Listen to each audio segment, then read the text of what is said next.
புயல் பற்றிய விசேஷ வானிலை எச்சரிக்கை. வங்காள விரிகுடாவில் நாகப்பட்டினத்திற்கு கிழக்கு தென்கிழக்கே 200 கிலோமீட்டர் தூரத்தில் பலத்த புயல் சின்னம் மையமிட்டுள்ளது. அது மேலும் தீவிரமடைந்து மேற்கு வடமேற்கு திசையில் நகரக்கூடும். இதன் காரணமாக நாகப்பட்டினத்திற்கும் சென்னைக்கும் இடையே மணிக்கு 120 கிலோமீட்டர் வேகத்தில் பலத்த மழையுடன் கூடிய புயற்காற்று வீசக்கூடும். ஆகவே பொதுமக்கள் மறு அறிவிப்பு வரும் வரை வெளியில் நடமாட வேண்டாம் என்று கேட்டுக் கொள்ளப்படுகிறார்கள். உன்னோட ஆசைக்கு வந்த சோதனை பாத்தியா? இன்னைக்கு எப்படி உன் ப்ரோக்ராம் வச்சுக்க முடியும்? புயலுக்கு பயந்து யாருமே வரமாட்டாங்களே. நான் பாடத்தான் போறேன். உன் பாட்டை கேட்க யாரும் வரமாட்டாங்க. நான் மத்தவங்களுக்காக பாடலையே, அவருக்காக. அவர் வருவாருங்கிற நம்பிக்கையில தான் பாட போறேன். அவரால் மட்டும் இந்த புயல்ல எப்படி வர முடியும்? அது என் அதிர்ஷ்டத்தை பொறுத்தது.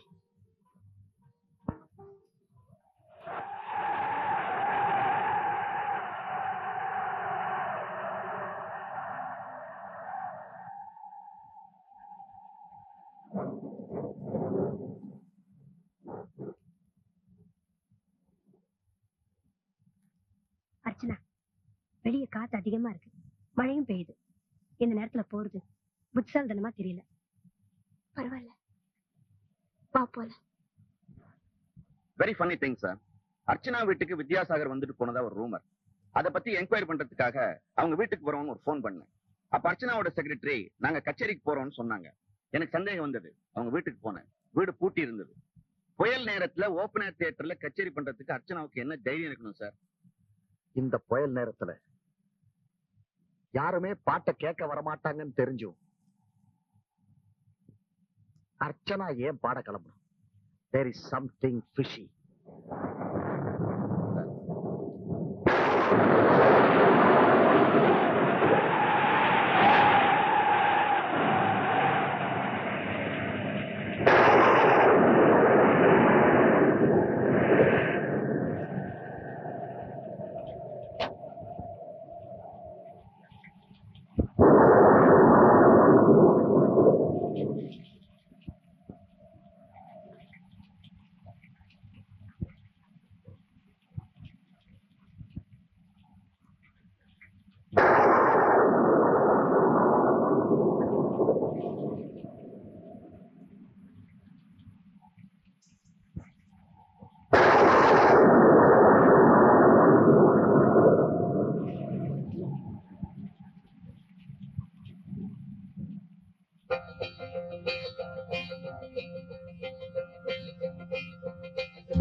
அவசரப்படாதீங்க.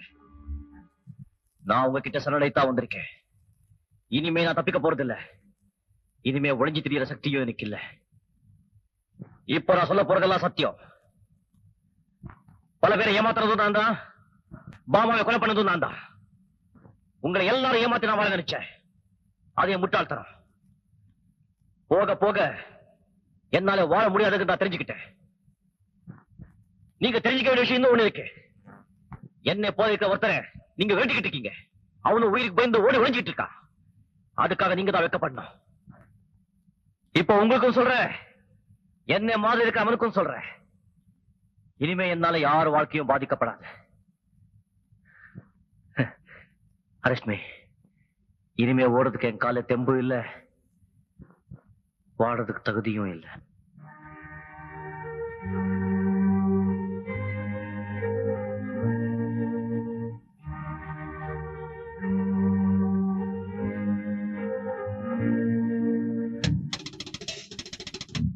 Archana,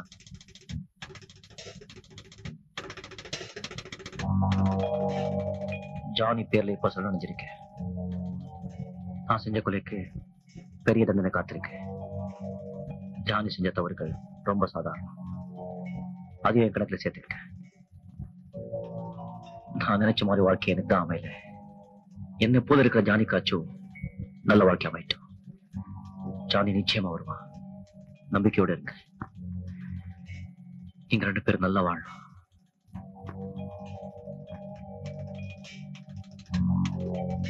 good bye.